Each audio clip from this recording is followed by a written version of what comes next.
Hello and welcome to a special Saturday edition of the MoodsMarch podcast. I am here with DJ Mitchell. As always, we're going to go through all of the action on Saturday. Let's get into it.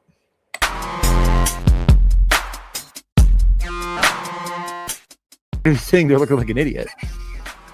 Well, is that any different than normal? This is the first time I will admit was unbelievably wrong. A lot of games here, DJ. A lot of games starting at 1 p.m. I forgot because you didn't mention it 3 times in the intro. It's Sunday?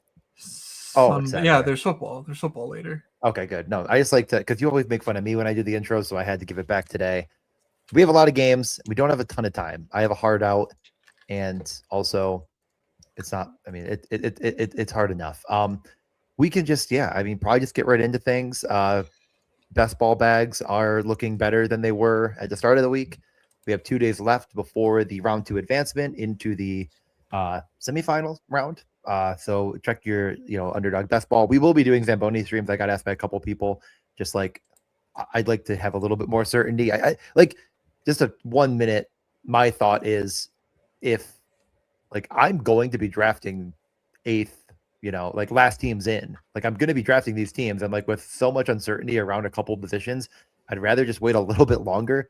I understand that things will move and there's some teams that might get drafted now that I couldn't get later, but I also you're going to be drafting players that aren't going to make the playoffs at all. So there's going to be do you think that there's any just literal edge to drafting today, or do you think it's a net negative? I honestly have no real thought there. When I did the Sims last year, I didn't really look into that. I would assume drafting leader is just better. My guess is that the dead roster spots are just such a killer that if you take Pasternak now and Boston misses, you're just screwed. You're never winning. Exactly. Maybe I'm wrong. He's certainly the biggest name. I mean, him, honestly, I'd argue too, Crosby is another pretty big, they feel like a playoff team, but then you look and you're like, oh crap, they're 2 points from being eliminated. And I think the East is starting to take shape as it's going to be Columbus, Boston, Detroit, the Islanders technically, and the Penguins kind of fighting for the last spots. But one of those teams is going to miss, and that team that misses is going to kill some rosters. If it's Columbus, it won't kill that many, but if it's Boston, like you're saying, it's going to be detrimental. And then in the West, I feel like it's even more ambiguous. I'm penciling in the Oilers. I'm kind of starting to pencil in the Utah Mammoth, but you drafted Macklin Celebrini, I get Seattle would be kind of the worst case for people that are drafting early to make it, but you're drafting Panarin, et cetera. In the West, you get 1 round from that team. No, thank you. They're not beating Colorado. People said the same thing about Florida a few years ago against Boston, and see how that turned out. So that's Florida and Boston. This would be San Jose and Colorado. I don't know. Hold on 1 second. I gotta go tell the people. Never mind, it's not the same 2 teams playing. I'm just saying that in my strategy has always been to be bolder in that contest because the NHL is incredibly random, and we've seen a lot of teams over the course of let's just even call it last 10 years that have gone on some pretty miraculous runs. There's just no reason to rule out any of these teams entirely. I'm not saying go into a draft and draft both 8 seeds and see how that does for you, but build a super team on one side and don't be afraid to say, screw it. I'm going to draft some of Boston, for example. They could get goaltending and get it run, but 5 minutes of wasted time. Yeah, we can save industry chatter for another day, but I haven't even started on updating my Sims from last year. Basically, as soon as I was oh man, I'm about to start this now that the Olympics is over, Underdog was actually, fuck drafts. We hate you drafters. We're going to fire everyone who works on drafts except for 2 people. And but they said that's not what they did. Did you not listen to what they said? Yeah, well, they're it's not like that. We actually care a lot about this product. Don't pay attention to what we're doing. Just what we're saying. So I have not started that yet. I think I will next week.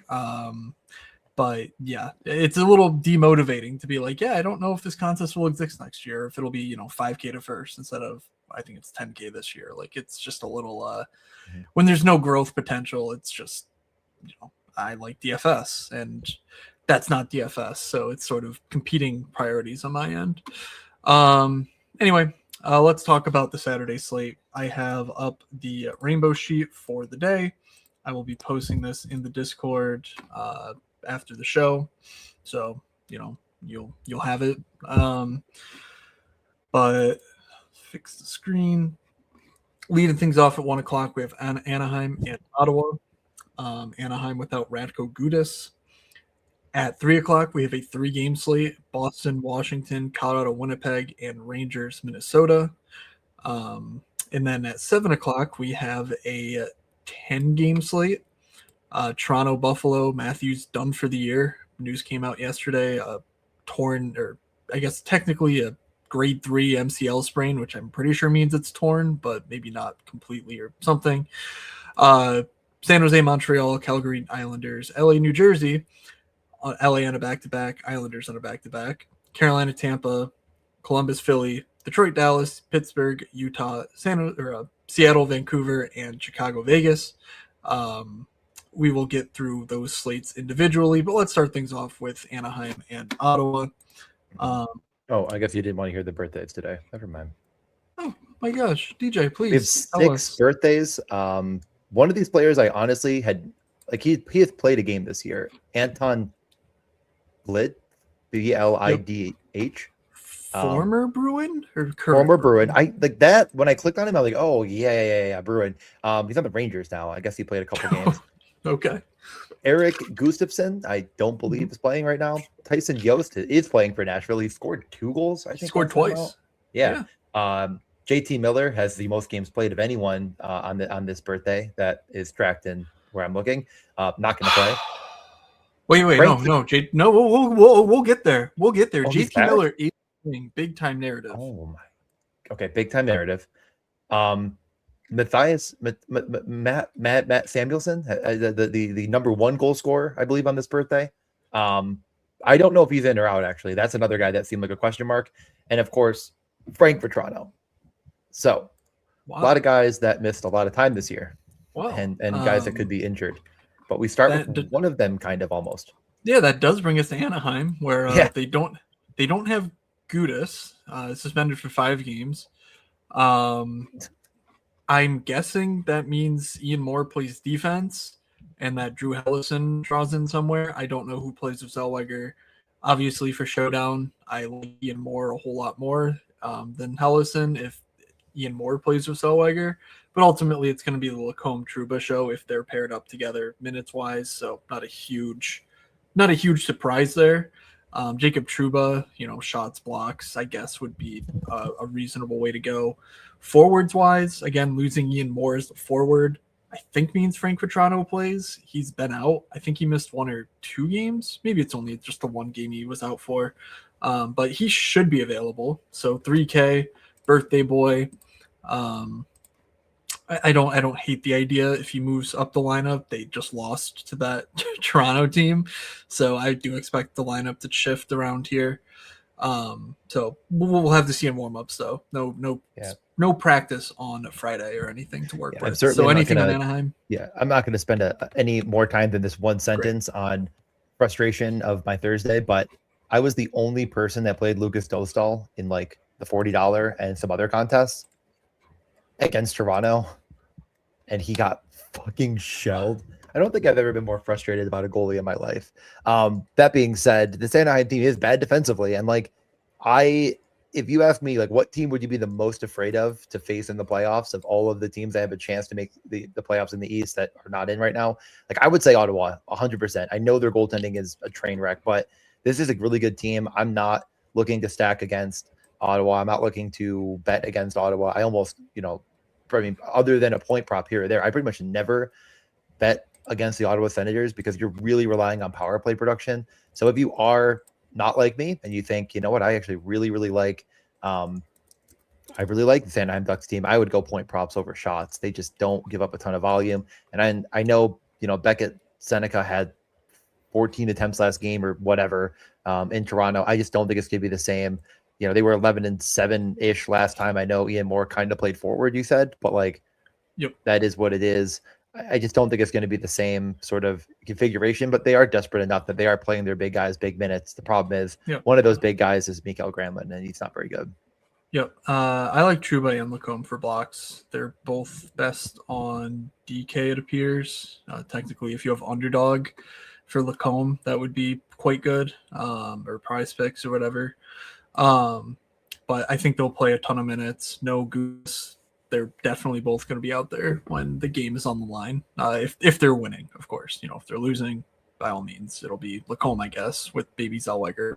But I think that blocks angle is where I'd want to go. I agree with you. I don't really want to take volume guys against Ottawa. I respect them defensively. I imagine their goaltending will turn it around. I don't know. Maybe it never does, and that's just the world we live in. But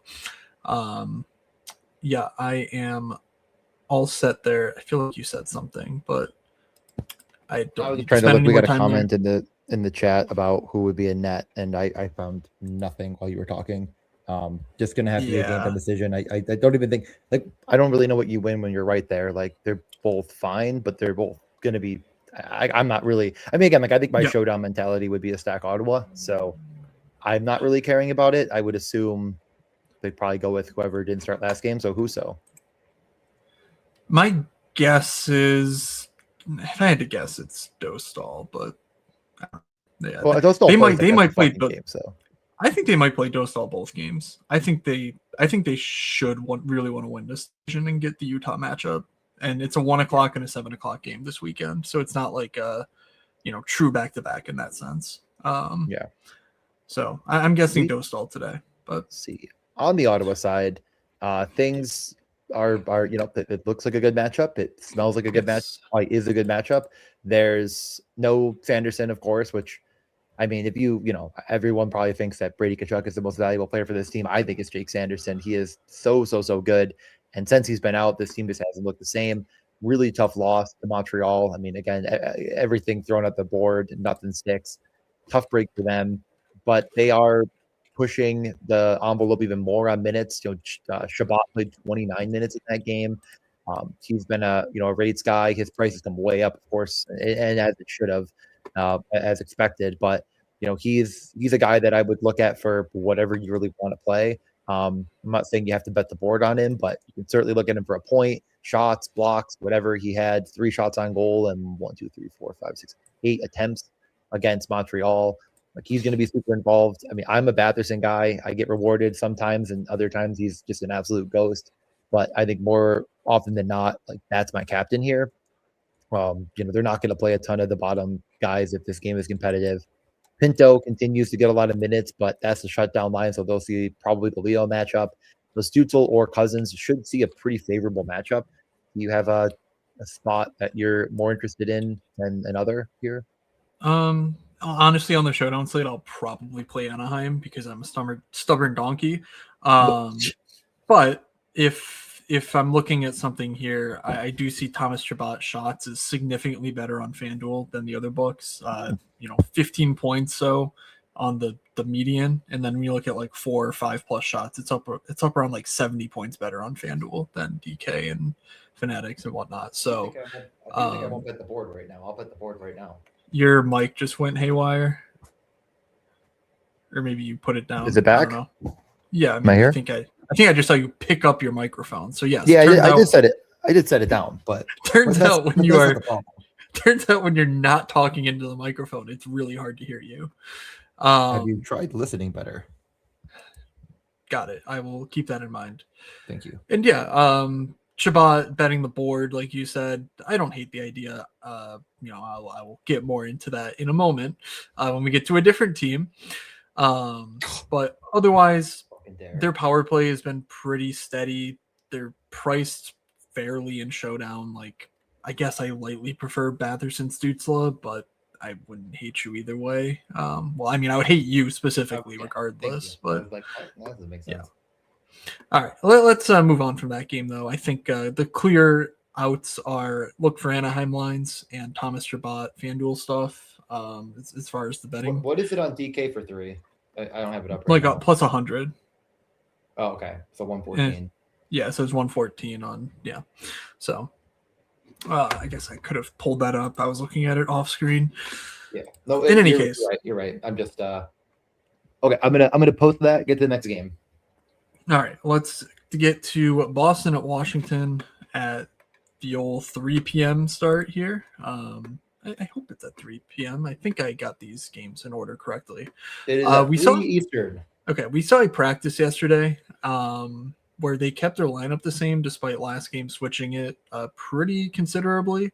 And when asked about it, their coach was like, yeah, I don't like these lines, but we'll see. So Hussetinov, Lindholm, Pasta could turn into Mitten, Pasta, Geeky, I think it would be. But we'll see. Middlestat, Zaka, Arvidsson should remain the same. And then Isamont, Minton, Geeky, Janot, Corrali, and Kastelich. Like, it is what it is. I think defensively, Hampus Lindholm has been much better as of late. I think playing with Mason Lohrei helps that. Like, it's going to be a more high event pair. But Hampus has looked pretty solid in the underlyings and the actual fantasy point categories. So I don't hate him as a punt on the DFS slate, or if you want some fringe guys for your betting card. DJ, anything here on Boston you like heading into Washington? Oh man, I mean, this Boston team, I continue to waver back and forth on how much I like the second line, but I really do like Pavel Zacha. Just in general, I think from probably anything, I know the lineup isn't exactly changing, but they definitely were moving different guys with Pasternak. And Zacha's going to be one of those guys that mixes in, especially because I think Lindholm is pretty mid or bad. Mitten also had a goal from Pasternak. Like, I just don't think they're glued to this Lindholm 5-on-5 situation. And I would be hesitant to go back to the Lindholm well once more.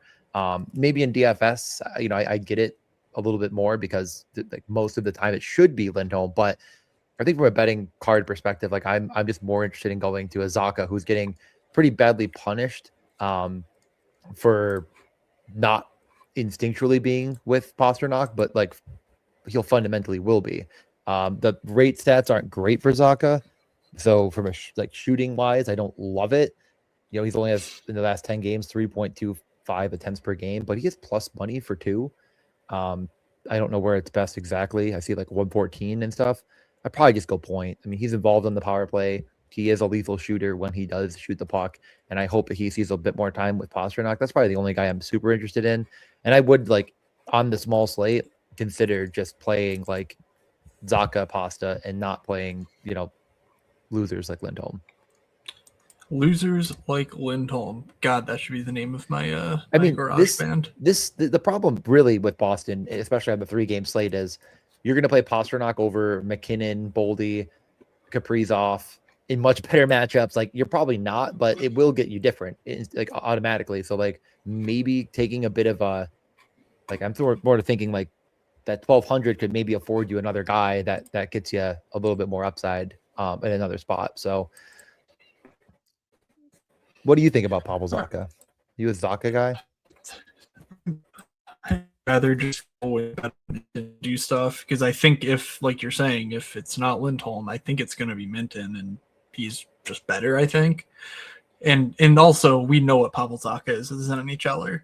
That kid we watched play for Sarnia that we were just mesmerized by however many years ago. God, it was 12 years ago at this point at least. Were he in the fucking McDavid draft? Yeah, we went to go see McDavid play. That's why I'm like, wow, I can't believe that for some reason, but it definitely is true. He was like 7th overall, I think. Right? Yeah, it was around that time at least. He was on the 6th overall by the Devils. Yeah. So, in any case, like, we just kind of know what he is, and Minton could be more. He could be, the same. I don't think Minton's considerably worse so at this stage already. So, what is Minton? He's only offered for a goal. 475, I think, is the best. So I don't hate that idea. All right. If you want a flyer, Hampus Lindholm 13-1 for a goal is best on DK. We'll get to the Flyers. Anyways. Washington. They beat the Buffalo Sabres. So are they now the best team on planet Earth discuss. That does officially make them the best team on planet Earth. Don't need to get into that game, or I'll sit here and try to break down why the Sabres lost their once a month game they're allowed to lose. So that's their quota, so it's over now. But I will say that like Wilson and Pierre-Luc Dubois, like those guys are playing a ton of minutes. I know their third line mate is not a relevant player, and Hendrik Lapierre, but those two guys are a really good, two-man pair. And like Boston's not been great. I mean, they also just got pretty convincingly beat by the San Jose Sharks at home. Washington was dead, but could they start to come back to life? And if so, it just feels like there's such a small number of players that really matter here. And the players that like could matter, like Connor McMichael and others, are just pushed down even further. Ryan Leonard is a guy that obviously we're big believers in, but he only saw 14 minutes in that game against Buffalo. Like they're still fighting for whatever that's left here. They're not totally giving up. Ovi only played 14 minutes as well, though. Like it's just the Tom Wilson, Pierre-Luc Dubois show, and of course always Jacob Chychrun. So that's all that matters here to me. And I just don't know if there's any one of these guys that I'm incredibly interested in outside of Chychrun from a betting perspective, but I wonder if you have different thoughts. As far as like how I like to think about things that I even like look to bet or whatever, like in DFS, honestly, I'm kind of the same way, but it's like the recent changes is really what I try to adapt to, because I'm pretty sure that the field and the projections and the books and the odds and whatever else, like they're not going to just leave something hanging for 2 weeks, 3 weeks at a time. Like just if it's wrong, they'll correct it, or I'm wrong. And then I don't feel that way about every situation, obviously. I mean, Steve Clark, but the idea that goes from a 5-on-5 only guy to picking up actual power play work, and he's being noted as such, and now he's playing with Dylan Strome, like makes me think that there's some offensive upside there, because he's per minute one of the better players on this team as far as generating fantasy points, and obviously one of the best players on the team, just period. But with the power play role comes the expectation of, hey, you get points and do offense. So that news with Protoss makes me want to look at him. And then I see Dylan Strome and Ryan Leonard with it, and I'm like, yeah, that could work for, it's 13K on this slate. All three dudes are very, very good offensive weapons. Like Dubois, Wilson probably are the engine behind this team. But if Washington gets there in any appreciable way, I do think that nominal top line will have to do something to be a part of it. Leonard's role is always a question mark, but he's been quite good on the year per minute. I think I kind of like the plus 320 Protoss goal, quite a decent bit actually. So I'm gonna throw that in as a straight bet, because that is his. I mean, DraftKings best on DraftKings by 10 points. It looks like. I mean, maybe again, like I don't think it's factoring in like bet 365 or whatever, goofy nonsense. And honestly, this could be one. Let me just check. Like, what is Protoss from Leonard? Like that's the weird stuff that you get into. That's 6-1. Maybe that's not quite that insane, but I think that's properly correlation. We could spend all day on the same game parlay engines. I find that stuff fascinating. But yesterday, since we hard out in an hour, let's all I'll say is definitely like play with that when you can. Like yesterday, there was one that I looked at, and it was like, I think it was Shen from Barzal, and it went from plus 390 to plus 396. Yeah. Like, and then you do other ones and it goes from like 3-1 to 12-1. Like it's very strange. So definitely play with that when you're making your bets. Just check if you really like it. I think that's a great price. Like this is a guy that we had in like when he's rolling Protoss, I mean, it's like a 30 goal scorer last year. It is a guy that gets down to like, plus 180. And this is not a terrible matchup at home.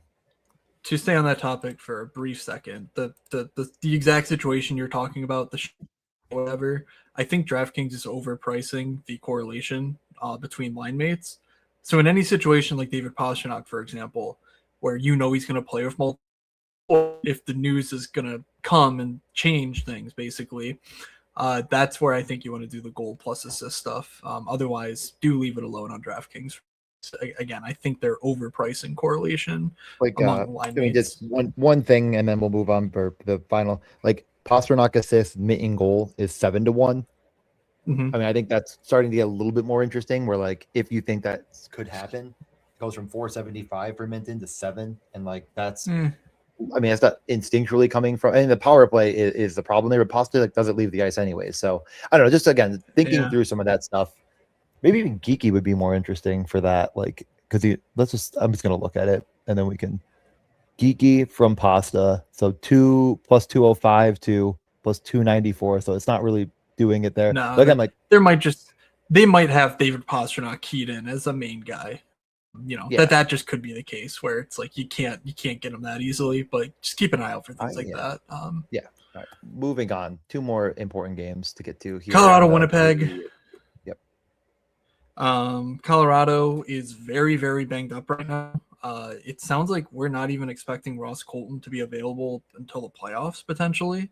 So that's a pretty big deal. Landeskog, Lehkonen, they're both out for another week or two at last note.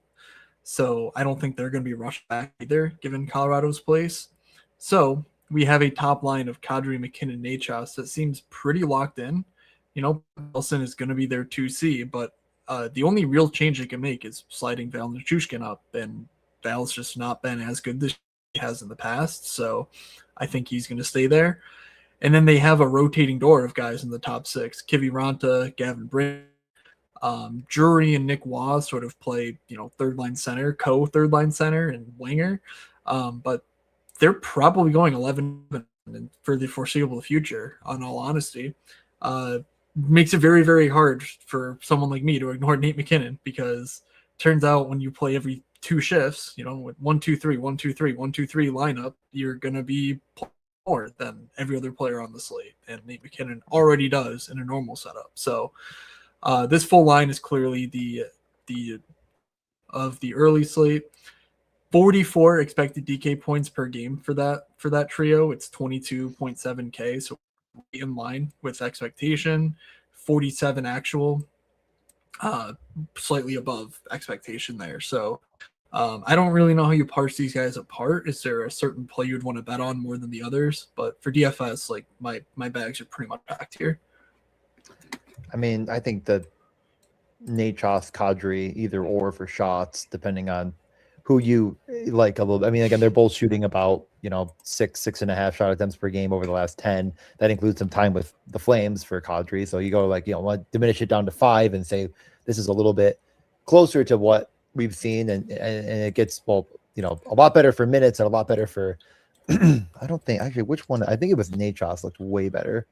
No, they're both right about the same spot. So I don't hate that idea just because of the minutes, but I think more than anything, I'll just I think one thing that you did last slate from a DFS perspective was not care as much about I guess just playing Brock Nelson with these guys with the power play role. I know Wog was in on the top power play for like a minute instead of Nachos because of, I think, an injury for a second, or he missed a shift. But yeah, Nachos took the high stick that got them the double minor. He took the high stick, right. The point being is you can definitely mix in Brock Nelson with these guys as well. I mean, I don't even completely hate the idea of saying like Nelson, Nachos, Kadri, something like that, and just saying that McKinnon doesn't get all the way there. But on a 3-game slate, you're probably just having to pencil in McKinnon. I think on a bigger slate that makes more sense.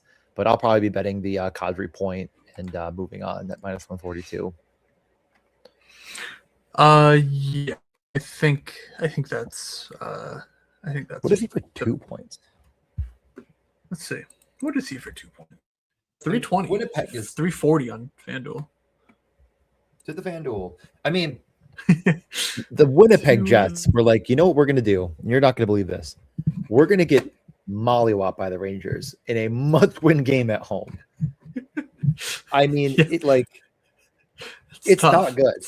It's not good, folks. Your boy Elias Salamonson did play secondary power play minutes there, so congratulations to you and Elias's family for the big night. That is also me, so thank you.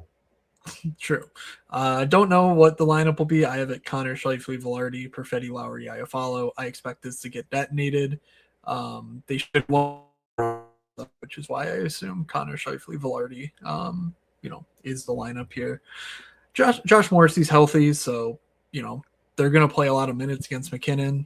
I do think that you can get to a McKinnon, Nachos, Kadri line, especially if they're playing 23, 24 minutes.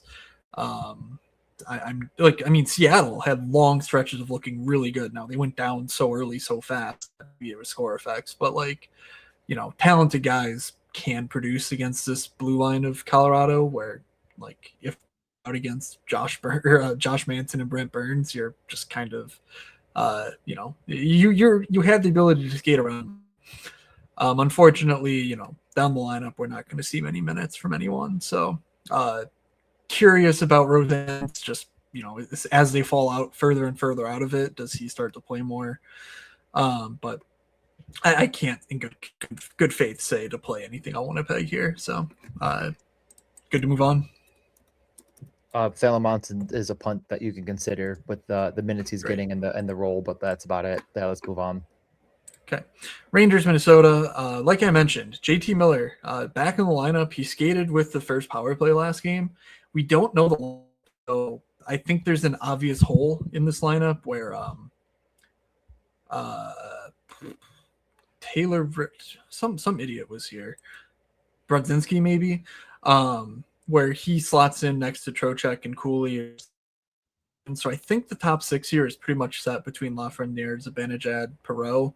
But Gabe Perreault loses the power play one job. Yes, your probably best prospect at this point in time, Gabe Perreault, is finally on an absolute tear on the top power play, clicking with his line mates. And you say, no. JT Miller, come on back.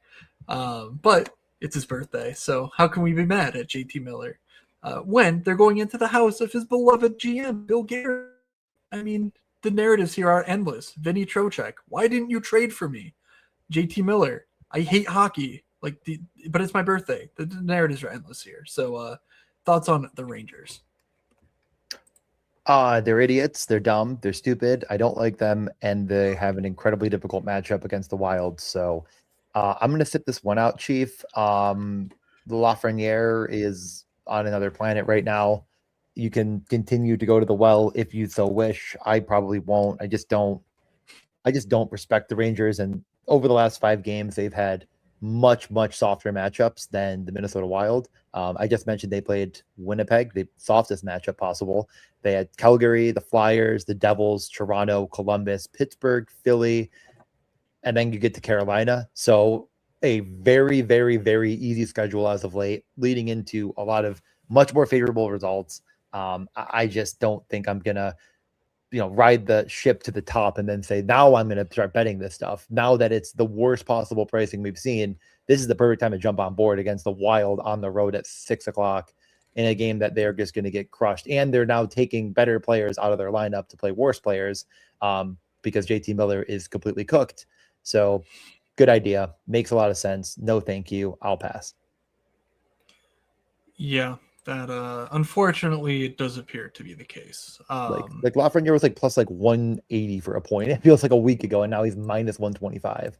I don't know. I mean, he's been fantastic, but again, we just went over why it seems like a fish play. Yeah, hard to argue there. Time, but keep an eye out for the lineup because all of this is technically unconfirmed. We only saw power play units in practice yesterday. Minnesota on the other end of that matchup, Jared Spurgeon, his 1,000th game. There's a nice piece about him in The Athletic that I enjoyed. So, just go check that out. But yes, once you learn how to read DJ, you'll love it. Kaprizov, Hartman, Zuccarello, Boldy, Eriksson, Johansson, Tarasenko, Yurov. I think Brink. He missed last game, so he might not be available. But there was something about Robbie Fabry skating late or doing something different that made me think Brink was good to go. Foligno, McCarron, Trenyon. The matchup here is pretty. It's a 3-game slate, so there's not a ton of great spots. But to me, it's Matt Boldy, just through and through. I'm such a coward for not playing him lastly. I don't think he smashed, but he scored again. The dude is he's just so good, and the Rangers are not good. Yeah, he only had 14.5, but he had 4 shots on goal and like one more, and you're looking at a much better score, but also like it could have gone in with the way he's playing and the way he shoots. So yeah, no, and like Minnesota, I feel like will be looked at a bit more because most of the pieces around their top guys are cheaper. But I keep saying like just play Kaprizov and Boldy. Like these guys are just on another planet from the rest of the team, other than Quinn Hughes will put in that camp as well. But these 3 are just so integral in a very, very good matchup that I want to go to it. But is Colorado a better play on a 3-game slate? I think most people will think that. So if you're feeling frisky, I think you go the other way and you spend all your cap here. You play Salamonson, you play maybe something cheaper on we mentioned Washington 1. Like that's a really unique way of building on a 3-game slate.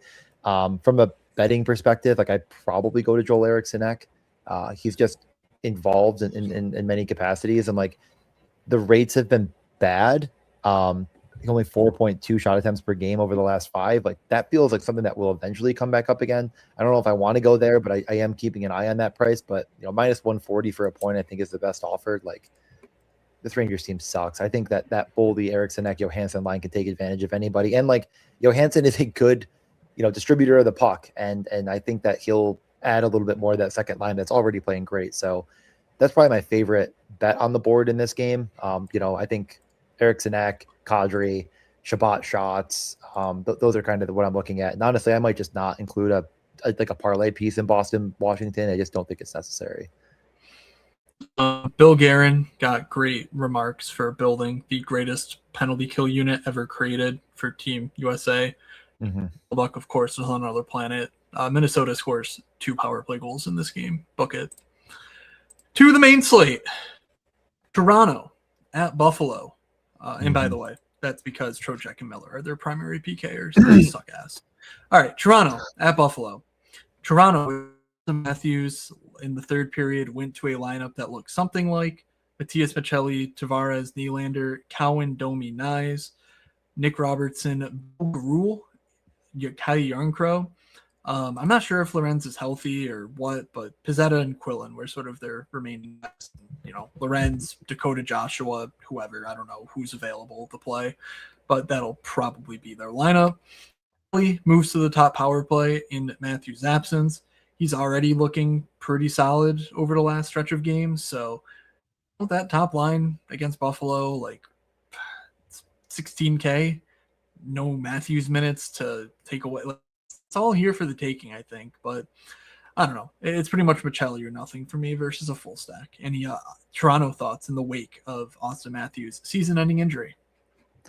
Yeah, I hate to see it. I mean, as Sabres fans, you think like, well, we must hate the Leafs, and like I feel like I've just silently been a fan of watching this team for the past few years, and this has been a really disappointing season where they've just looked horrendous.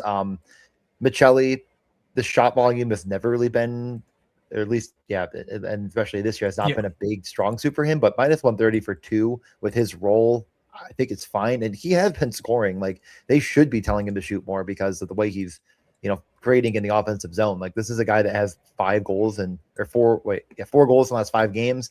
But the role has not really been there for him. It should increase pretty dramatically. Nylander and Tavares can be allergic to shooting at times. So I think that's the only bet here I'm even considering. OEL back on the top power play, it would seem that's of note.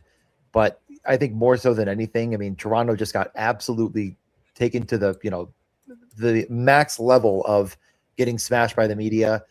They did, nothing when Matthews got his ACL torn. I would really expect them to be playing stupid, taking penalties, and I really don't hate the idea of just taking a few different. Like, I'm actually considering taking like all 5 Sabres top power play guys for a point and saying like Toronto plays the dumbest, stupidest game ever now because they're going to, tackle Jason Zucker the moment he accidentally hits, Easton Cowan or something. Like, I don't even think that's that stupid. Like, you tell me, do you think that's stupid? No, I mean the Sabres, we just saw the Sabres lean into that sort of game environment when Tampa was, hey, we're going to be a bunch of wild assholes. And they're like, hey, we like being wild assholes. So yeah, like these games always have, I mean, the Buffalo is going to be fucking nuts for this one. Like the Toronto fans always make it a scene. But now the Sabres have energy. Like, I mean, these games are, got to tell you, this game should be a must watch if you are so inclined. Yeah, I mean, I think I'm actually going to do that, and probably when the Sabres score 0 power play goals, cry. But if it'll be like 5 chances. Tage Thompson will have 17 shots on goal in the power play, and honestly, I wouldn't even hate the idea of like. I mean, I very publicly saw Tage Thompson take 5 shots in a row on the power play last time, but like that's sort of the guy here. So let's get over to the Sabres. Yep. Unless if there's anything else you want to mention, it's no, Benson. even money point for Michelli. That's where I would go personally. On DK, Buffalo, Benson, Tage, and Doan, Norris, Krebs. Alex Tuck missed. I don't think he's super hurt, but I also don't think just a little nick. He's gonna be back. So keep an eye out there. Just not positive. Zucker, McLeod, Quinn, their second line when Tuck's out. And then Pearson, Carrick, Malenstein. Pearson made his Sabres debut, as did Luke Shen. He sucked. So Kesselring draws back in, even if Logan Stanley stays in the lineup. He did suck. That is true. Yeah. So, yeah, I mean, Kesselring's been like semi-hurt all season long, so that wasn't too surprising to see him get some rest. Yeah, this team is very good, but they're very spread out. Any of the top 3 lines could smash, and Sam Carrick now I think is the best goal scorer in the league as of late. So it is tough to want to stack and feel really confident with it. I would just stack through the power play. Like I said, I've given you the narrative. You could just play any faction of it and a piece or two around it and feel good. Buffalo 3 had the blow up game a couple games ago, but I don't think you have to go to that.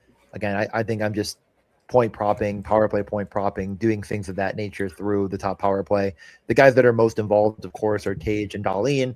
I would say the third is Norris, and then Doan and Zucker kind of net front around the fringes. But both of them have scored plenty of goals on the power play and been involved. So you go any route there. I know I'm a sucker for the Doan Norris situation. I think Austin is a better third line mate than Krebs. So I might stay away from that one now. And they've kind of been using that as a little bit more of a shutdown line, especially with Krebs there. So that makes me a little nervous. They'll draw a tougher matchup. And like down the lineup, Toronto is very, very bad. So I think my plan here is on the main slate, if I'm playing Buffalo, just Tage Dahlin and spending up.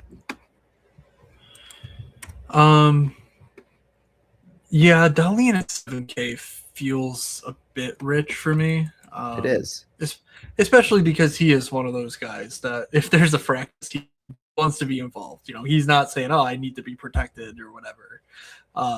He's a bit of a shit stirrer himself. So if this game gets crazy, I do think actually like Byram could be a guy who benefits because Dahlin gets in a fight and Byram's 3,100. Don't really get that price. I think the main point here I'm trying to make is this is a 6.5 Buffalo minus 240. Like this is going to be a team that's played, and I think people will look to the other lines outside of Tage. Like I don't know. We'll see. Obviously, all of this is subject to what ends up actually happening. Like, you think Tage and Dahlin are going to be popular? Yeah.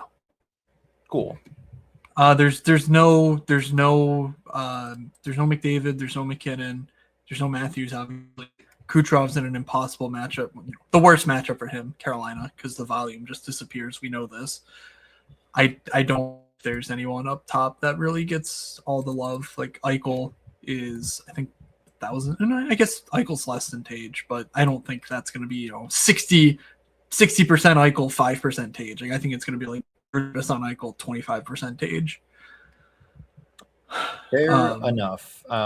Just checking the power play points. It looks like everything is better on DraftKings than FanDuel. So. Okay, but what I will say is that if this game gets silly, got to in box, weird shit's gonna happen. So stack across power plays. Just take the good players. And to me, Bo Byram is like just for the price, like one of the really good plays here because he's already got a good enough to be viable, and it only can increase if his teammates take penalties and whatnot that Byram doesn't really get involved in because guess what? He has a concussion history. Like he's not that sort of guy. Like he doesn't get involved in this shit. So that's the sort of theory that I'm breaking news though. Samuelson is doubtful. Pearson looks like he's out and Tuck will play. Okay. Yes, I should have thought to check that while we were live, but let's just call it. It just happened. So yeah. Peyton Krebs to the fourth line. That means Zach Benson loses power time. Almost certainly. Samuelson out would mean probably Logan Stanley moves up. Timmons back on the ice, not going to play. Yeah. Let's just call it Zach Metza Kesselring, but whatever. But even more reason to like Bobar, I think, because there goes one of their horses defensively. Yeah. Don't hate the idea. Alex Lyon starts in goal also. San Jose, Montreal. We have 38 minutes to get through 9 games, so let's keep it moving. Graf, Celebrini, Wilson, Sherwood, Wenberg, Gaudette, Eklund, Misa, Toffoli. Interestingly, last game, Sam Dickinson, Desharnais played the most minutes defensively for them. Dickinson has prospect pedigree. His rates have been not great this year, but they've been better than Desharnais. They've been Mario Ferraro, interestingly. Slightly better. They're basically the same. But Dickinson is doing enough for minimum salary to at least be interesting, especially in sort of a up-tempo environment like Montreal tends to create. Dmitry Orlov and Klingberg are the guys because they get power play time, but we've seen their 5-on-5 role really deprecate over the last month or two, because they just what I would look to here is Dickinson, and also in net. Marov is hurt and sounds like he's out for a while, so if it's Laurent Brossoit, that would be interesting in favor of the outside of this. So any San Jose thoughts? Not much more than the normal. They're, Celebrini or nothing. I go back to that. I think Celebrini is a pretty solid play. Montreal has not been as good defensively as people think. But, yeah, I think I'm going to not end up here. I think I'm spending money. 18 seconds ago, DJ, Igor Chernyshov on the ice in top 6 teal. All right, cancel the show, restart. He is... Yeah, that's interesting. I'm guessing he comes in alongside Wenberg Sherwood, but if he's alongside Celebrini, come on. Let's be real. He's 2,500. So he's back. I'm not really planning on playing San Jose, but I definitely get the idea of doing it, especially if that is true. Celebrini is just he just is one of the best players in the world. Just as good, if not maybe a little bit worse than Connor Bedard, as I always say. So we will keep an eye out there. For Montreal, they practiced yesterday, so they're keeping Slavkovsky with Suzuki and Caulfield. Caulfield is good to go. He battled through illness. I think he even missed their last game, so he's back. Newhook, Kapanen, Demidov, Anderson, Deneau, Gallagher, Bolduc, Evans, Doc. I think there's rumors that Laine could play soon and that Gallagher's role's at risk. Not that that really matters for DFS, but Laine obviously is. Oh, actually, sorry. Gallagher is a healthy scratch. Texier, though, is the guy who draws in. So there we go. I'm guessing Texier gets some power play role, whatever. I don't really care about the depth in Montreal, even though there's secondary power play time, and I like Noah Dobson. I think it's more of a top line or nothing for me. Note that Mathis and Dobson is the D pair. Hudson's with Caden Gooley. Not sure what that does DFS wise, but just of note. Any thoughts here?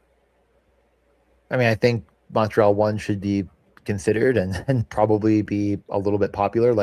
The Sharks team is bad, especially defensively. I'm not afraid of anything that they roll out. They're like, hey, we're going to shut you down with Alex Wenberg. And it's that's never worked in the history of Alex Wenberg. But maybe there was one year where it kind of worked. And now NHL coaches and GMs think it's going to continue for Magic Beans. No, thank you. I don't think there's anything else here for me. I love the idea of playing Dobson and Lane Hudson more than the actual me playing them happens, because they're just really expensive. But if you're playing the full Montreal, I don't hate the idea of going all the way in with Hudson. But as you mentioned, I said it last night, play the 5-man with Dobson too. He's so integral, but not anymore. You're not splitting D pairs down the middle there. So that's about that. Yep. If you want to try and play Newhook, Kapanen, Demidov for 11.6K against San Jose, don't hate the idea. Just throwing that out there. Calgary going to the Island. Islanders played last night. Spirited comeback against the Kings. They came out completely. So Calgary beat New Jersey, so I expect this lineup to hold. Coleman, Backlund, Farabee, Sharangovich, Strome, Olofsson, Coronado, Frost, Greedon, Zari, Beach, or Klapka. Calgary didn't get a power play in this one, and they led throughout. So maybe that's why Coronado, Frost, Green just didn't play. They got like 11 minutes, and I get it. Morgan Frost, Green, whatever. Matt Coronado playing 12 minutes. That literally only happens when I play him in DFS. I don't know why. It happened like 3 times this year, and I'm just like, I don't get it. Like, I mean, he's good. I don't think he's like the world beater that I thought he could be a couple of years ago. It's so frustrating. So I'm just like, they didn't get a power play. What can you do? I'm going back to that. Well, I don't know. What do you think here? Like Victor Olofsson, by the way, was on the ice for 2 empty net shifts. What the fuck are we doing? Yeah, no, you're summing everything up perfectly by the anger. Like, this team is so fucking stupid, it hurts my head, and I have no interest in playing any piece in this game in any capacity against a back-to-back Islanders team that is just significantly better than them. And they're going, like, I just don't know what you win when you're right, because even if you're right and Matt Coronado scores a goal, because you go back to the only line that seemingly has a pulse, they're just going to bench him and play Ball, Mata with Strome, Sharangovich, and Olofsson as their shutdown line, which is insane. Well, I mean, really Coleman, Backman, and Farabee. But like, there's just no fantasy goodness to be had here. There's no reason to feel confident in anyone's role. So I'm completely sitting this one out. I'm just not even considering the Flames in any perspective. And I didn't last slate. Like, well, I bet Greedon because I assumed that line would produce offense. And it did. And they said, well, fuck you. Sit on the bench anyway. Greedon is 370 on DK to score. He's like 310 elsewhere. Yeah. I mean, again, like I might directionally accurate, but when you have a coach that's such a donkey, it could still, just nuke every bet you have. Like, this guy should be playing more minutes now that this team is completely and totally dead. In the past 5 games, he's averaging like 11, 12 minutes a night. And it's like, why do this? Like, send him back down. What's the point? Like, I just don't understand. So I like the Islanders side a decent bit more. They did end up going back to, as you mentioned, in that spirited comeback, the Emil Heineman, Horvat, Barzal line in the third. Barzal played 25 minutes. Horvat played 24 minutes. Heineman played 16. Of course, those guys are going to be out there a lot. It is a back-to-back, so you have to assume that isn't going to be quite as sticky. The top power play didn't score, but stayed the same. The guys I just mentioned with Schaefer, Ritchie, and of course, Braden Shen. I don't know if there's anything here that I'm like instinctually ultra interested in, but it is of note that top line plays as much as it does. Yep. Heineman scoring helps. Actually, you know what? I need. It only impacts 2 teams on this slate, but I didn't throw in the new expected fantasy point stuff. So let me just do that quickly. And now we will get back to Calgary. The Islanders, helped them a little bit. The numbers went up a little bit, but Heineman's been pretty weak lately. Having Horvat, Barzal, like, in theory, should help. So last game could be a sign that he's back to producing fantasy-wise. He's 3,300. That full line, he makes it cheaper. 16.3K. Schaefer glued to it. 6K defenseman. I don't know. When you have Shabanov, Shen, how that finished last game, like, it makes me think Braden Shen at 3,500 and on the top power play is not bad. Because, like, even if Shabanov and Ritchie get benched, like, Shen's not getting benched. I might just go that way and just Calgary gives up goals finally rather than just shot attempts. Or you can play Horvat, Barzal, Shen and just say power play stack. But getting Andre Palat out of the top 6 is certainly a big deal, I think, because that dude sucks. And I think Shabanov and Ritchie each have some juice. I don't know. I like the Islanders, but I also kind of they're on a back-to-back. Kind of like this. Like, I don't hate the Calgary lineup. Like, it's just like, it's just frustrating that it punishes me when they don't get power plays. And I think the NHL is just out to get me. It is really what it is. They are. The Sabres and you. Yeah. Well, obviously. And of course, the Toronto Maple Leafs, because Radko Gudas should have been suspended forever.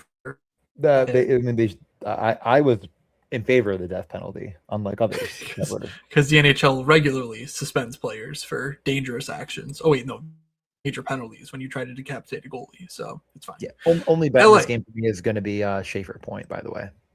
Great. Okay. Cool. LA. He's had a career high 29 something minutes. Insane. He never leaves the ice, and he's like legitimately one of the best players in the world already. It's impressive, and he's minus 148 on DK, which I believe is the best, but I didn't triple check that. It's just so disgusting. It makes me ill that. Never mind. But moving on. All right, LA and New Jersey. LA should keep their lineup. I don't think anything weird happened or is expected to happen. So Panarin, Kopitar, Kempe, Moore, Byfield, LaFerriere, Turcotte, Lawton, right?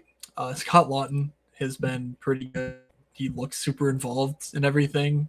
I don't know how that happens. Like, it's so funny. It's so funny. Like the Scott Lawton, he's gonna sign a huge contract in the offseason too. He's gonna actually live up to it, and the Leafs are gonna be like, "What the fuck, man?" Like, oh god. Whatever.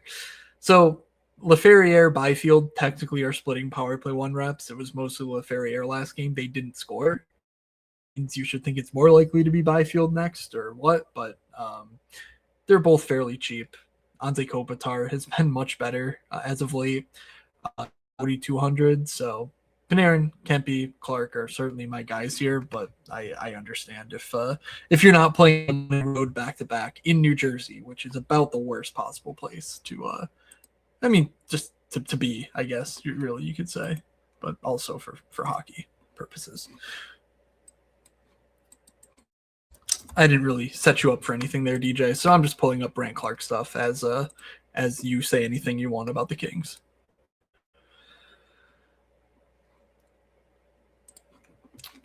Okay, DJ may have exited the premises. Oh no, I'm here. I don't know how I got muted. Can you hear me now? Yeah. I wasn't even on this screen. Somehow I got muted. No, so the LA Kings get the lead. They look fantastic. I mean, they're just dominating play, and then they go, all right, time to play Mikey Anderson and Drew Doughty. And all of a sudden, the shot share shifts dramatically in the other team's direction. You can't take the stench of bad coaching off this team. Clark only played 19 minutes, did not get nearly as much 5-on-5 time as Mikey Anderson and Drew Doughty. Yeah, I definitely understand. It's fine. What? Whatever. Yeah, I know. I'm just winning. saying, like, fine. I don't need Brandt Clark to play 28 minutes for me to be like, whatever. 19 minutes is far better than most games. Okay, I do. Well, you don't live in reality then. Watch the Islanders play Matthew Schaefer 28 minutes and watch all the production happen and around that, and then just do it with Brandt Clark. Like, I'm not saying he's quite Matthew Schaefer, but like, this is a very, very, very good player. Christ. Like, yeah, Brandt Clark's also like, I get it. Like, I am sitting here, but Brandt Clark's also not Thomas Harley. Like, you're not using him in a shutdown role because he can't skate with those guys. He just can't. Like, whatever. Well, I believe in Matthew it. Schaefer. We got it. Yeah, we can move. I'm not betting anything in this. I'm not playing it. Everything got significantly cheaper on Brandt Clark overnight, so I'm not playing it in DFS. Like, I think there's enough options that I'm looking elsewhere, but I will be taking. You look at the last 20 games, by the way, defenseman Brandt Clark leads shots plus blocks per game, like leads it. So, he's priced as a number 4 defenseman without a power play 1 role next to Artemi Panarin. And like, he is that. He blocks a ton of shots. He takes shot attempts. Like, he's like, I think the volume there is there to be bet on. He's plus money for a point. Like, it's so much better in the space, I think, than in the DFS market right now. Just given he's priced like a number 1 defenseman DFS wise, and not even close to that in the betting world. So New Jersey, great. Luke Hughes is back doing fun stuff. Yeah, he's shooting a ton. He's also one of the guys up there when you sort by shots plus blocks over the last stretch. He's 3,700. So you could see him take over the power play 1. They lost, so not sure if this lineup shifts at all. They didn't skate yesterday. So Timo, Hischier, Mercer, Brett, Hughes, Brown, Gritsuk, Glass, Haminaho. Anything from New Jersey, or do you want to move on? I mean, again, that's just like I'm going to continue to fade this team in perpetuity until they prove me wrong, and I wonder if the season's going to run out of steam before it gets there. Definitely, from a betting perspective, I don't mind looking through Luke Hughes at all for a point or for shots. 7.4 attempts per game over the last 5. Him and Dougie are shooting a ton, and they're playing a metric ton. They're just not really playing their bottom pairs very much, mainly because they're always trailing. I mean, there's a team that just lost to the Calgary Flames, so I expect them to probably be trailing again here. And I would shop for Luke Hughes shots. I can't even see it right there. It is. I see somewhere it says it's plus 170 for 3. No vig. I've never used no vig. I think that's like a trading thing, but shop it around. Yeah. Give it a look. It's in Let me know what you Colorado. find. All right. Carolina, like Tampa. 140, yeah. 140 for 3. Cool. Carolina coming off of a loss, not changing anything. They skated yesterday. Nick Delurier, though, should draw in on the fourth line for Jankowski, maybe? I don't know, someone like that. Maybe it's in any case, who cares about their fourth line? It's Svechnikov, Aho, Jarvis against Tampa. Like, no, thank you. It's so expensive. They still just aren't doing anything for that. Makes me think they're going to punish me. Nikishin 3,400. He's not been excellent as far as like the underlyings or the actual output, but he is power play 1 with no gas to spare. So upside only for me there, but it's not something I'm doing. I'm not going here. I'm not stacking it. Whatever. Anything for Carolina? No, in a great matchup, I fade them. In a bad matchup, I also probably fade them. Like, I just, it's point prop or nothing for anything here. And I'm just, again, same thing with New Jersey. Like, show me the slate where they put it to bed. And I'll show you that it's happened like once this season. And this is one of the worst matchups on paper on the entire slate. So it's going to be a big old no for me. I agree. If you're a Rainbow Sheep disciple, it wants you to play Carolina, but I don't want you to play Carolina. Perfect. Tampa going Gonsalves, Point Kucherov, Hagel, Sully, Gensel. If practice yesterday is to be trusted, Connor Geeky was sent down, so it sure looks like Nick Paul's back. He's with Perry Bjorkstrand yesterday anyway, so there we go.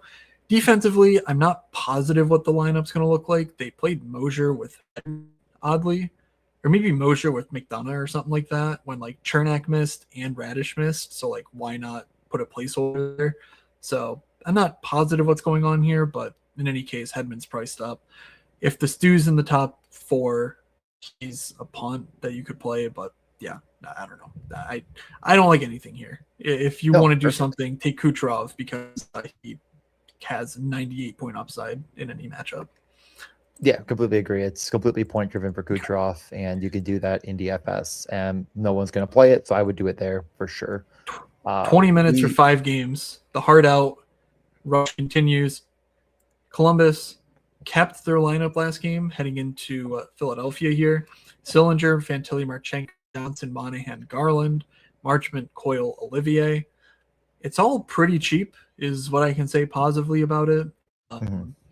Philly, not a team that I particularly like to pick on because they just play slow hockey.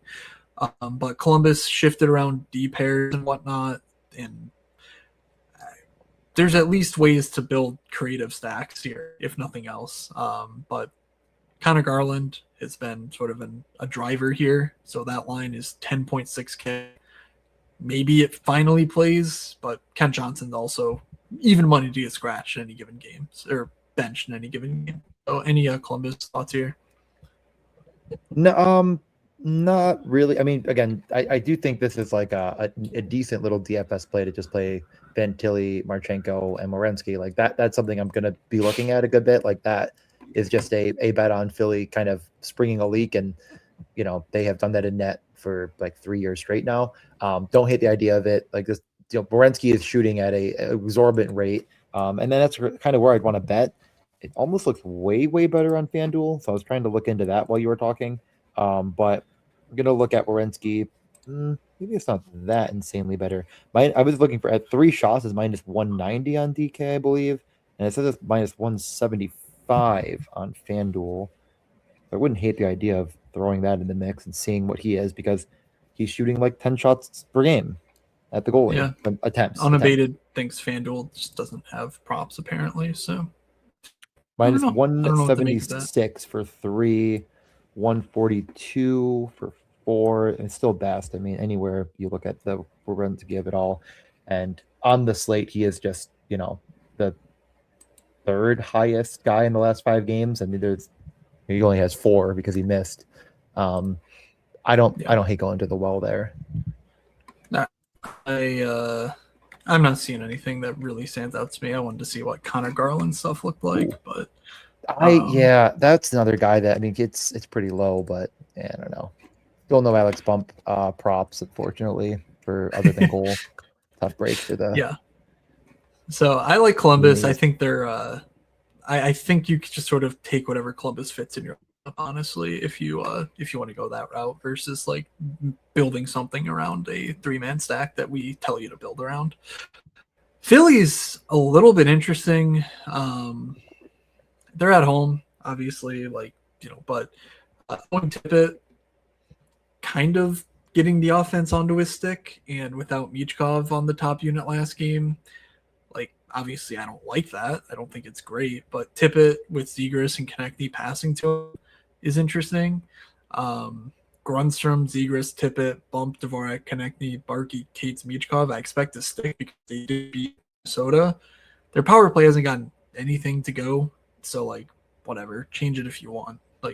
Shit, Michkov, Bump might actually be their best 2 power play guys at this point. Who knows? I don't know how you fix their power play.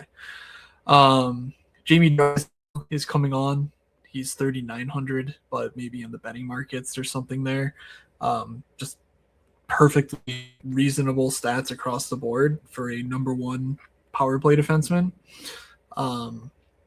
Anything on the beyond just Alex Bump shoot puck?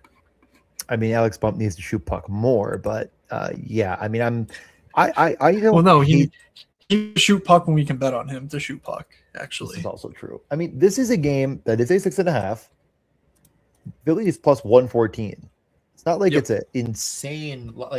You're not stretching far to believe that there is value on this Flyers team, especially in DFS. And they're just not going to be played very much. It is difficult to decipher what line you want to play here. I'm defaulting to the bump line, but I could easily be talked into something else. So I don't hate the idea of looking at even one-off pieces. I mean, Bump is only playing 13 minutes, so it's really, really tough to want to sink your teeth in here, but I don't know. I could be intrigued to play a bring back if I was playing Columbus for sure. If you're playing Konechny, though, he's gonna play 20 plus minutes.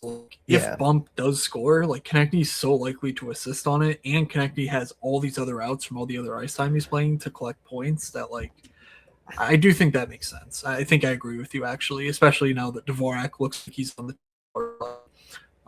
You can take a look at last game for yourself and decide whether you think that's real. I think it was real, and we know Dvorak's been fine in that before.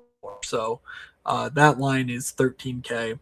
Konechny's playing a ton. Bump is one of the better per minute prospects that we have in the league. He's got a Cutter-esque profile to him in the lower levels. He doesn't have the talent pedigree that Cutter does, but we're looking for shots here, and that cheap, I think that's a perfectly fine way to go. I was looking at Jamie Drysdale stuff. I think you can bet him. Fanatics plus 145 for a point looks really solid to me. At Dallas, Detroit's a disaster. JT Compher was top power play last game over JV. So full line, Kane, Compher, DeBrincat correlated. I'll just say I have no interest in Detroit. Dallas has been my money team after the Olympic break. I've talked about many of the reasons for that, but Thomas Harley's back and clicking. Their underlines are spectacular. They just boots to Edmonton. They're doing all sorts of good stuff right now, and they're not even at full strength. So I have no interest in Detroit. Yeah, absolutely zero interest in Detroit. Not even really considering anybody here in any capacity. So we can move over to the much better team, the Dallas Stars. They are rolling right now, even without Brandon and even without Hintz. It's kind of everybody do. I think it's kind of going back to what we've seen in the past from them when nobody has prolific rate stats. Nobody's doing anything way, way, way above but everyone's producing. And in the top 6, the bottom 6, who really fucking cares about those guys? But the top 6 is just clicking at all cylinders.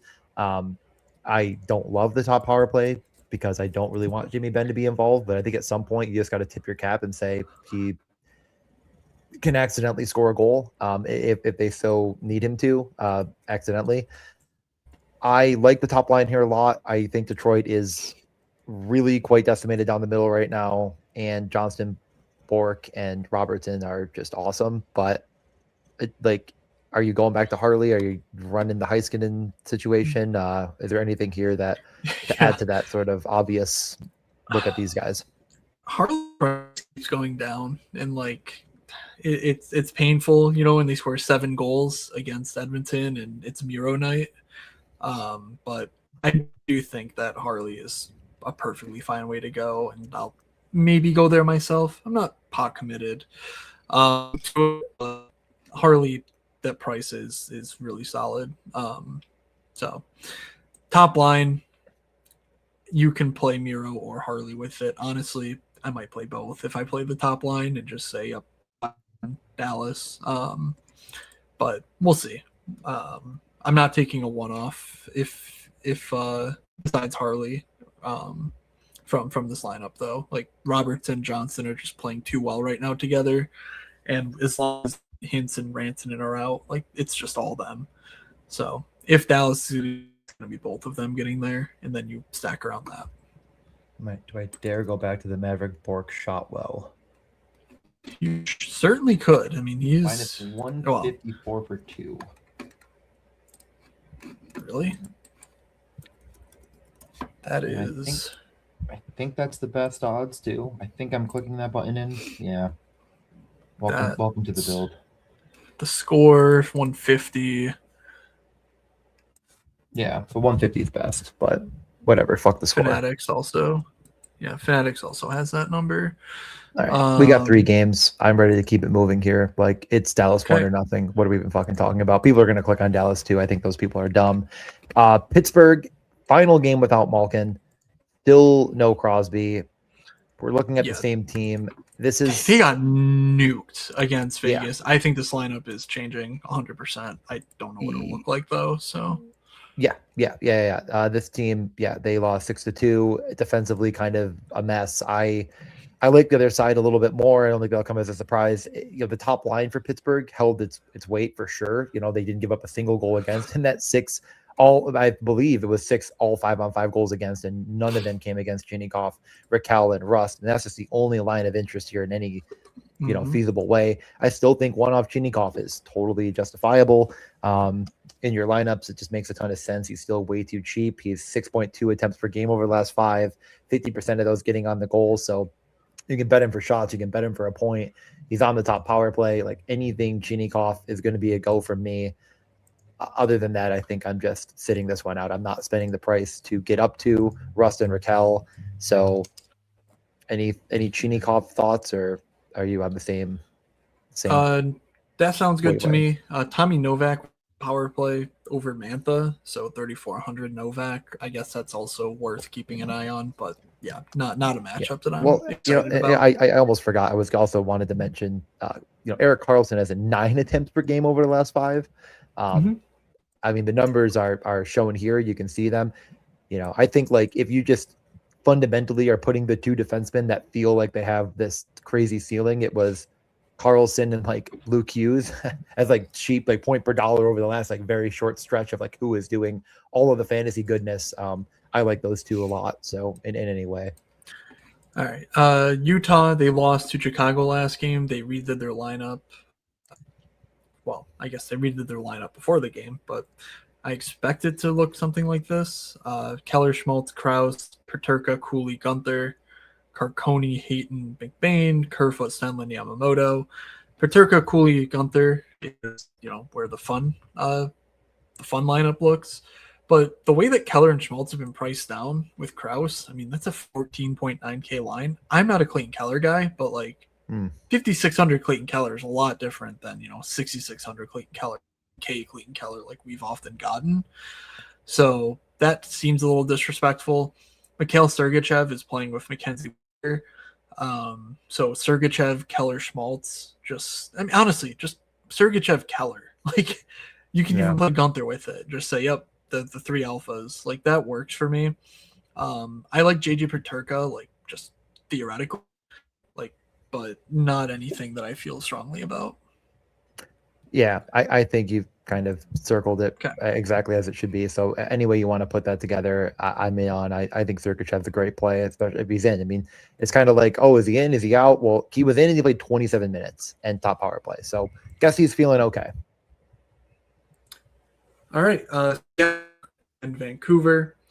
Seattle looking like they'll get Bobby McMahon ready to go. I assume that means Figueroa gets to come off of the second line for McMahon, but we'll see. We don't know officially where he's slotting in. I got to say, I think Berkeley Catton's going to nuke sooner than later. He looked incredible against the Avs. He's got nothing underlying to show for it, really no production or whatever, but just, as a prospect guy, like on the late slate or whatnot, Berkeley Catton will be in my late slate lineup if I need a punt. I don't think you need to go there on, the main slate or whatever, though. So any interest in the top line here against Vancouver? Yeah, no, I really do. I mean, I don't think it's going to get overlooked, of course, because it's cheap-ish. I mean, but it's come down in price. And normally we get this matchup against Vancouver and everyone gets priced way up. 5,300 for Jared McCann. Like you kind of talked about, like, hey, like Clayton Keller, when he's down at this price, and it's like this is like a 6K player in Jared McCann that now is 5,300. The role is weird, but they got crushed the past 3 games in a row. I guess they got crushed, so things are going to be a little bit wonky in a game that they win. It just feels like he's going to be involved. It feels like that top line is going to get it done. But I also don't hate the idea of going another route here, like you're saying, and just playing some of these cheap, very, very skilled, very high-end talent, high-end prospect pedigree. I mean, like you're mentioning players that just, if they don't blossom now, it's going to run out of time on the Seattle Kraken team. So like Wright and Catton are 2 of those guys. And like, they are getting a little bit more run. It feels like that's just got to be an effort that comes through because they need to find goals. They cannot score.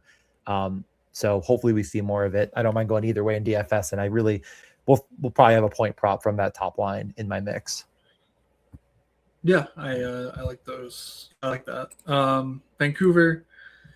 I know we got to go. When you leave, DJ, I'll stay live for like 10 or 15 if people have questions or want to talk about whatever. But Awesome. But I know we have a hard out, so let's just get through the game. Revisit anything that maybe we didn't cover in full. Vancouver, last game, I sat here telling you about the Ogren, Rossi, Besser, and late lineup, and I'm like, oh man, I'm gonna make all the money. And then I looked, and I was like, well, if I make that change and that change, and I made changes, and all of a sudden Vancouver 2 was out of my lineup. And who went off? Rossi and Besser. I think they each had 2 points. That would have certainly helped me make money, more so than whatever stupid shit instead. So I still like Ogren, Rossi, Besser here. They are, of course, playing well. They're just so cheap. Seattle is a team I have very little time for. 11K for that line, 23 DK points over the last, not the best, but it's certainly fine enough. And I think for the matchup, it's good. And they got to get something out of Marco Rossi. So I think they're really good for that right now. Yeah, it's DFS only. Yeah, DFS only play. But I definitely would agree with it. If you go that route, you're not betting this. There's just no. These guys don't shoot. You never really know what's going to happen with the power play. But yeah, I don't hate it in DFS. I mean, you talked me into it last slate, and I didn't. Marco Rossi at point prop, money. I'm in. How much is it? What is it? Plus 110. Yeah, that's fine. Final game of the slate, and I do think it's an interesting one. If you're ready to get over to the Chicago Blackhawks at the Vegas Golden Knights. Yeah. Bedard, Green, Burakovsky, Teravainen, Nazar, Bertuzzi, Mangiapane, Donato, Mikheyev. Feel the excitement. Nick Lardis back in our lives, 2,500. Is it the side of the matchup you're interested in, DJ? No, definitely not. But I'm always interested in Connor Bedard. I think his shot prop is fine today. It's like minus 150 or something like that for 3. I think I always can take a look at that and go to that well. But No, overall, it's a no from me, but one off Bedard, minus 188 for a point, whatever you want to do. Like, this Vegas team is not that good. All in on Bedard if you want to join me on that side of front. Anytime he's offered for a point or 3 shots at decent money, I'm gonna go to him. But this game sucks, but mainly because of Chicago. I showed this game to the Rainbow Sheet and it died. Not looking great. And it does, but I do think that there is such a. Let me just get ready to talk about Vegas. Unless there's anything else in Chicago. So both teams have sort of been incentivized to play down tempo. Chicago, lack of talent, and Vegas due to lack of talent. But now Mark Stone's back, so and that matters a whole lot here. So. Well, I do think it's possible that Vegas could be pushing the tempo more than before, but I don't know.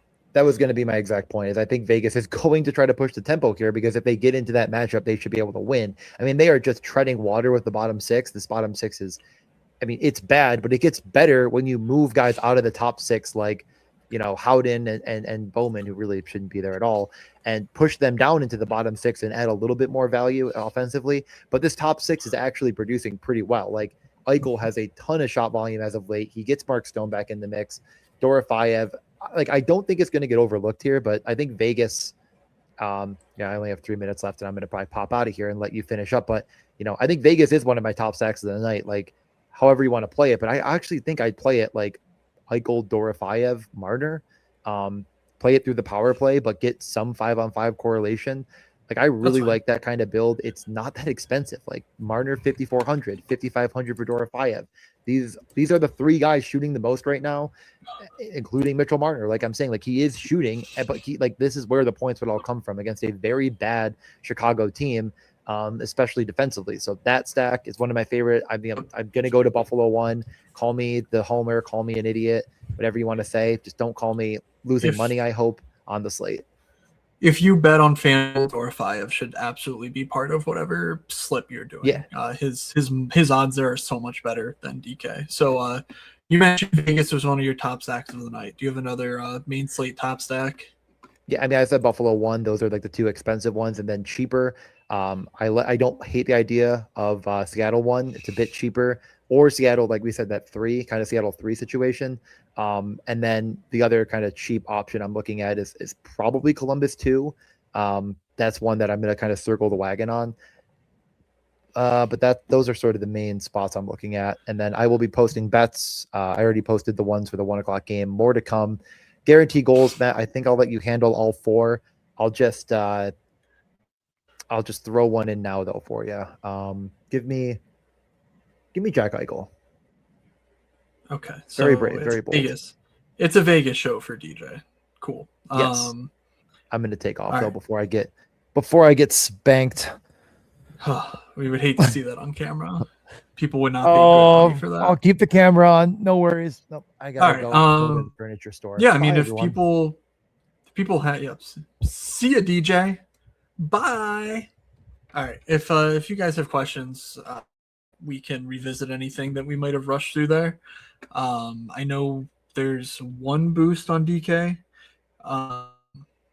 The late night 20% same game parlay boost. I don't know if that's the same for everyone everywhere. It tends to be when DJ has one, or when I have one, DJ has it. But he's also had some that so I don't really know there. But again, that's any time after, is it 9 or 10? So what games are we looking at? NHL games starting at 10 p.m. or later. So we're looking at, let's pull back a sheet here. We are looking at 3 games. No, just the 2. DraftKings, did you really do that to us? Yeah, you assholes. All right, so it's Chicago, Vegas, Seattle, Vancouver. That sucks. I guess because I don't really want any piece of Chicago, Vegas, Vancouver it is for a little same game parlay action.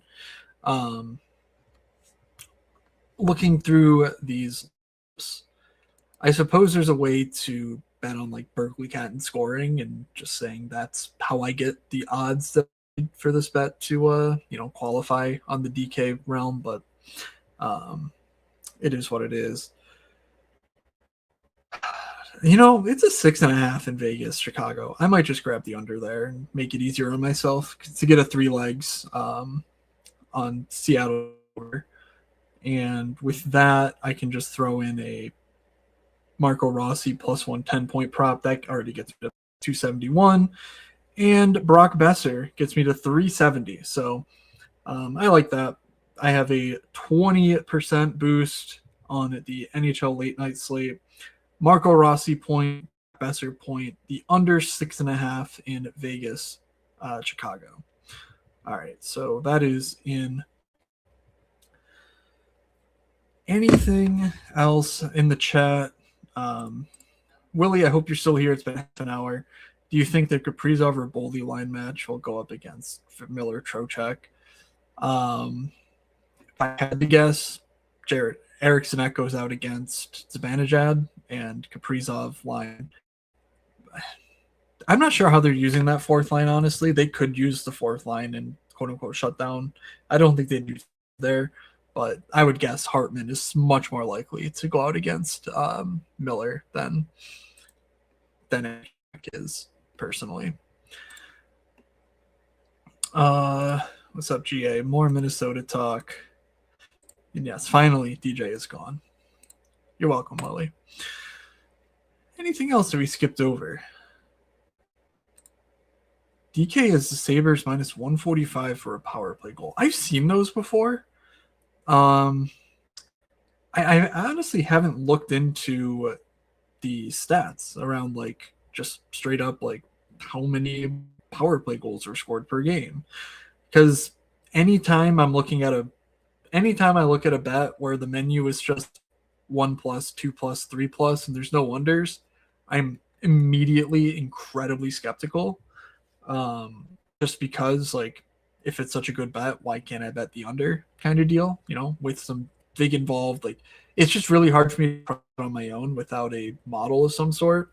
So while I do think that this game could become a donkey fest, it also doesn't have to, and the Sabres power play is not very good. When Tage Thompson takes shots from 70 feet away is what you are setting up to do. It's not going to work in this NHL. He's not Alex Ovechkin. He's updated. The goalies are better. Like, even if Ovi was in his prime, he might have a tougher time right now than, he did 15 years ago. So, some more, I think this is where we started getting away from it. Playing Clevin Spence 20 minutes a night can't be great for Ottawa depth D, man. Absolute poop without Sanderson. Couldn't have said better myself, pretty much. When you're looking at Matt and Paulo and oh god, who was that? That's right, the first game. Matt and Paulo and Dennis Gilbert. Yeah, that's not great. Old Sabres legend Dennis Gilbert there. All right. As far as my top stacks tonight, I'm going to focus on the main slate, of course.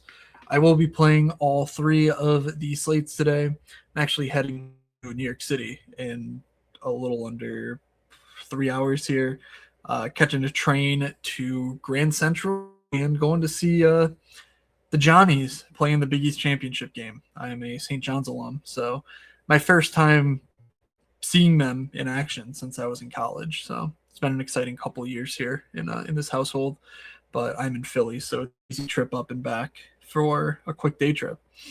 So I'll be setting all my stuff early and then just hoping that shit doesn't burn down over the course of the day. I don't know. Do you want to look at my face? Do you want to look at the rainbow chart? No one really anymore. So matchups wise, the top teams by the rainbow chart: Buffalo, the Islanders, Carolina, Calgary, Montreal, Dallas, Columbus, Pittsburgh. I'm pretty, this Pittsburgh-Utah game is fairly interesting. I think that the Clayton Keller price is just straight up disrespectful. And again, I'm not a Clayton Keller guy. I think he's fairly overrated as just an NHL player. I think he's more in the Michael Granlund mold where like someone's got to play the minutes and get the power play points. Significantly better than Granlund, but I don't think Clayton Keller is a difference maker on a franchise level. I do think Dylan Gunther is. I think Mikhail Sergachev is a number one defenseman. So let's just stack those three guys for very cheap as my top stack of the night. That is 1, 2, 3, 16.8K for guys who combined over the last are averaging 37 expected DK points and 36 actual. Like, that's just way too cheap. The matchup's good. I think it'll be like incredibly popular either. I'm trying to think through like this Montreal stack. I was thinking about them top stack of the night, but if they turn the cards over 25% owned, I wouldn't be surprised.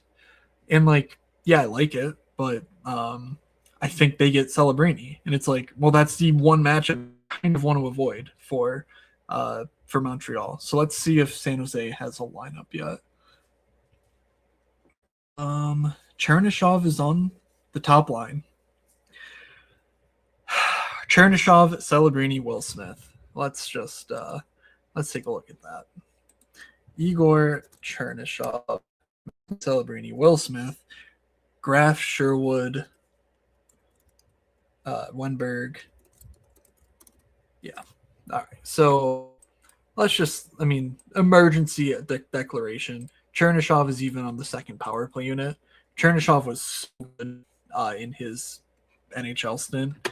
I'm just going to pull up his year-long NHL numbers because obviously the last 10 games, but he got sent down to the AHL, I think mostly for like waiver reasons. Like, it wasn't like they were unhappy with how he was playing. They were just like, hey, we don't want to scratch you.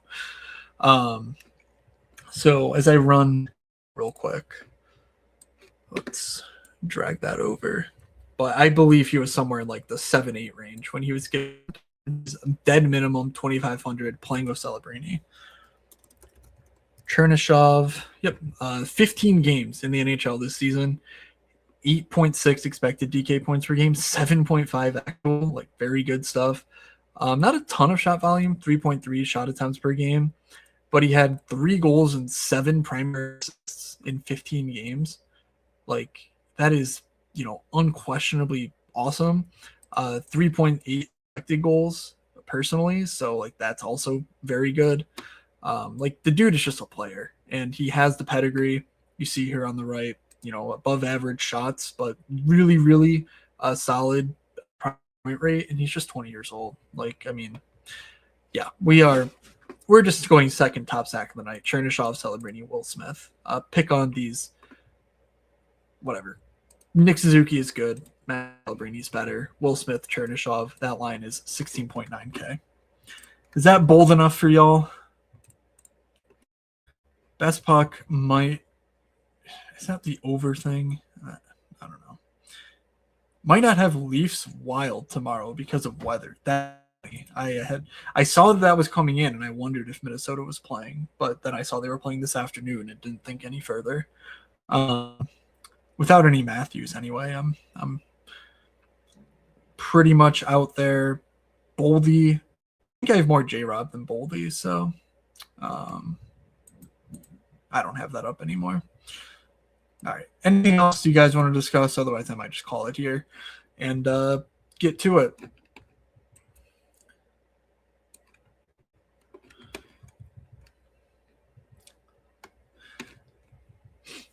Alrighty. Thank you all for hanging out with us. I didn't do my guarantee goals. That's right. DJ said Jack Eichel. For some reason, he couldn't pick another guy. DJ was saying, I'm just going to take Alex Bump for him because that is literally perfect salary-wise. So DJ will go Eichel and Bump in the 2,700 for Bump and 8,200 for Eichel. I'm going to go in more of the mid-tier. I am going to grab Bo Horvat. Let's check his price. Bo Horvat is 6,600. That leaves me at 4,400 for my final guaranteed goal. Just going to pull up the salaries in order so I don't need to be clicking around. you can see why I don't do solo streams. Because I need someone to fill the air for me. All right, 4,400. Of course, Michkov is right there. Not going there, of course. Yeah, I mean, I made my same game parlay earlier with a Brock Besser point. So let's just say Brock Besser scores. He's 4,300. So guaranteed goals from the Morning Skate podcast. Bo Horvat, Brock Besser. Hey, a little nice connection there. Jack Eichel, Alex Bump. Top stacks. San Jose won with Chernyshov, with Celebrini Smith. I believe Vegas DJ said Eichel, Dorofeyev, Marner, something like that. He did it. Oh, did you? He might have done Dallas. I don't know. I think he did Dallas. And then I will take a Utah stack of Keller, Gunther, Sergachev. All right, that will do it for me. Make an AI avatar of DJ. My God, I think the AI might just quit if I said, hey, take all this footage and become, DJ. It would just say, you know what? I'm done with this Earth stuff. I'm going back into the planetary realm. Okay. Thank you all for hanging out with us. Best of luck on this Saturday. Hockey starts in 48 minutes. So let's get to it. Thank you all for listening. From Doug, from DJ, from myself, have a good Saturday, everybody. We will see you.